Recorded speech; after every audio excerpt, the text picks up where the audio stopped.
Mga Buhat Kapitulo 19. Samtang dito si Apollo sa Corinto, milata si Pablo sa lalawigan, hangtod nga miabot siya sa Efeso. Dito, gikatagbo niya ang pipila ka mga tinun-an ug gipangutanan niya sila.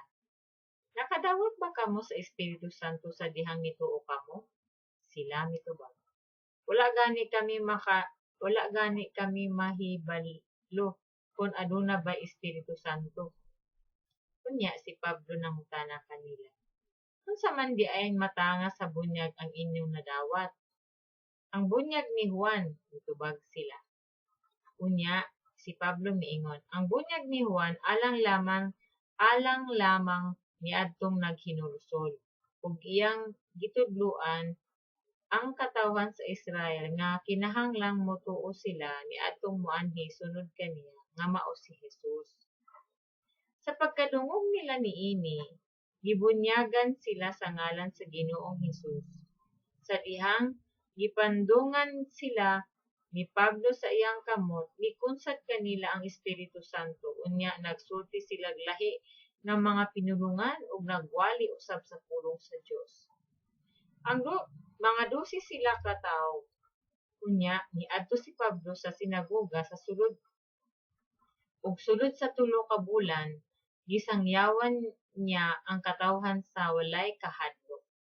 Nakiglantugi siya ug naninguha sa pagpasabot kanila mahitungod sa gingharian sa Dios. Apan ang pipila kanila gahig kasing-kasing ug wala motuo ug nanultig daotan atubangan sa mga tawo mahitungod sa dalan. Busa mibiya kanila si Pablo ug gidala niya ang mga tinun-an ug matag adlaw nakiglantugi siya didto sa lawak tigumanan ni Tirano. Nagpadayon kini sa 2 ka tuig ug tungod niini ang katawhan sa lalawigan sa Asia, mga Hudiyo ug mga dili Hudiyo, nakadungog sa pulong sa Dios. Nagbuhat ang Dios og talagsaong mga milagro pinaagi kang Pablo.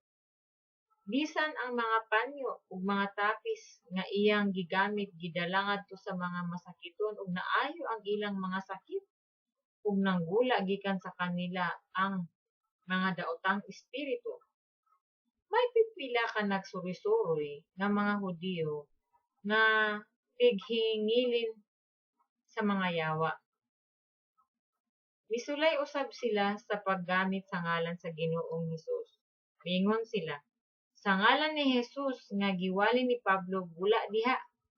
Gibuhat kini sa 7 ka mga anak nga lalaki ni Esceva nga usa ka pangulong pari sa mga Hudiyo.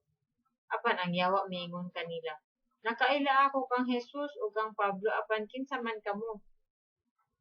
Ang tawo nga giyawaan mihasmag kaniya sa labihang kapintas o gibuntog silang tanan. Nanagan sila gikan sa ilang balay nga pulos samaran ug hubo na. Ang tanang mga Hudiyo ug mga dili Hudiyo sa Efeso nakabalita niini ug nalisang silang tanan ug gipasidunggan pag-ayo ang ngalan sa Ginoo nga si Jesus. Daghan usab niadtong nahimo ng magtotoo nga nangabot og sa dayag misugid sa ilang mga binuhatan. Daghan sa mga nagsalamangka ang nagdala sa ilang mga libro ug gisunog kini atubangan sa tanan. Gisunog nila kini atubangan sa tanan. Ang mga libro bibilig mga 50,000 ka platang kwarta. Tungod niini ang pulong sa Ginoo migkaylap pag-ayo ug nagmadaugon. Human niining hitabua, giniyahan sa Espiritu Santo, si Pablo mihukom sa pag-agi sa Macedonia ug sa Gresya ug sa paglahos ngadto sa Jerusalem. Unya miingon siya, gikan didto moadto usab ako sa Roma. Busa gipadalan niya ang duha sa iyang mga katabang nga si Timoteo ug si Erasto ngadto sa Macedonia samtang siya nagpabilin og dugay-dugay sa lalawigan sa Asia. Niining panahon na dihay dakong kasamok sa Efeso mahitungod sa dalan. Kay may usa ka platero nga ginganlag Demetrio nga namuha og mga modelong plata sa templos sa diyosa nga si Diana ug nakasapi pag-ayo ang mga trabahador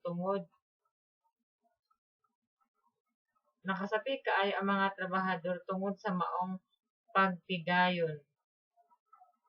Busa, iyang gitigom ang mga trabahador uban niadtong sama kanilang pangita o giingnan.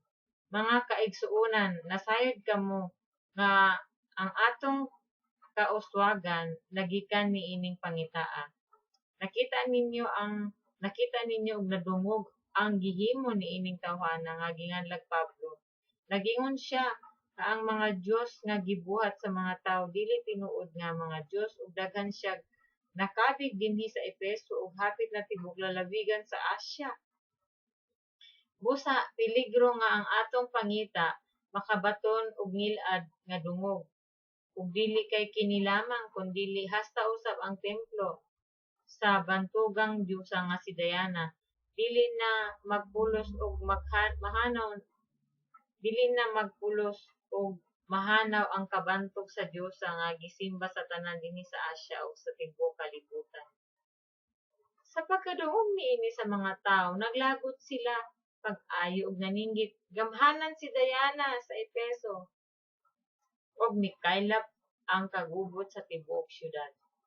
Unya, si Gayo ug si Aristarco nga mga taga Macedonia nga mga kauban ni Pablo sa panaw, gidakop sa mga tawo ug gidala ngadto sa teatro. Si Pablo mismo buot mosulti sa mga tawo apan gipugnan siya sa mga magtotoo. Pipila sa mga namunuan sa lalawigan nga mga higala ni Pablo ang nagpadala kaniya og mensahe nga naghangyo nga dili siya moadto sa teatro.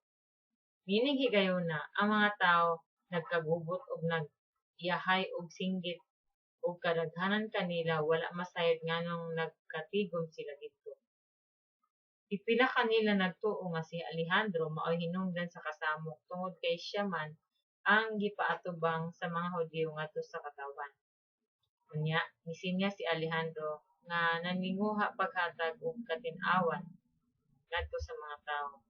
Apan sa dihang nahibaluan nila nga Hudiyo di ay siya, naninggit silang tanan sulod sa duha ka oras. Gamhanan si Diana sa Efeso. Sa katapusan, ang sekretaryo sa lungsod nakapahilom ragayod sa mga tao. Miingon siya kanila, mga taga-Efeso, ang tanan nasayod nga ang Efeso mao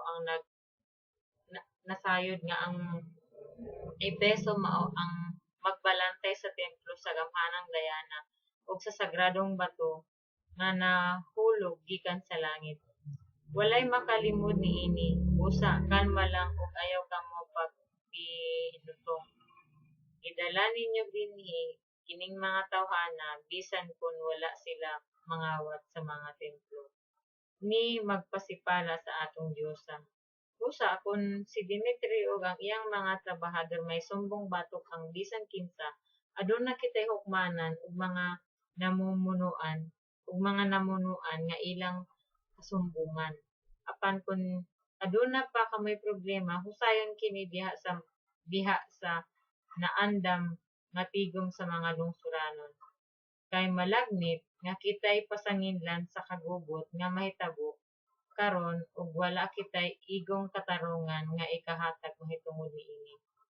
Human makasulti niini ang sekretaryo sa lungsod, gipapauli niya ang mga tawo. Buhat Kapitulo 19.